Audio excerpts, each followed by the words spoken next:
Une annonce lourde de sens.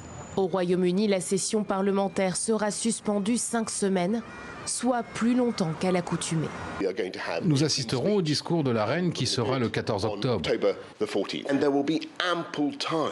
Il y aura amplement le temps avant et après le sommet crucial du 17 octobre pour qu'au Parlement, les députés puissent débattre de l'Union européenne et du Brexit.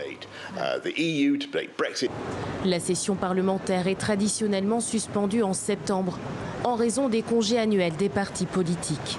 Cette fois, le Parlement rouvrira le 14 octobre, soit 2 semaines seulement, avant la date prévue du Brexit le 31 octobre. Le Premier ministre britannique, qui ne dispose que d'une majorité d'une voix au Parlement, aurait trouvé le moyen d'empêcher les députés de bloquer un no deal.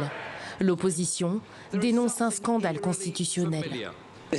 Fermer le Parlement aussitôt, c'est pour empêcher les discussions. Boris Johnson le sait très bien.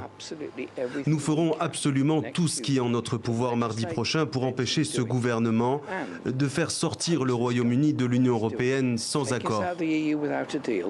Les députés britanniques ne comptent pas se laisser faire. Ils se sont unis mardi pour contrecarrer toute tentative d'imposer un Brexit sans l'approbation du Parlement. Ils reçoivent le soutien de la Première ministre d'Écosse. Ce n'est pas une démocratie, mais une dictature. Si les députés ne se réunissent pas la semaine prochaine pour arrêter Boris Johnson, alors je pense que la journée d'aujourd'hui restera dans l'histoire comme le jour où la démocratie britannique est morte. Après 2 années de négociations, les discussions achoppent sur un point crucial.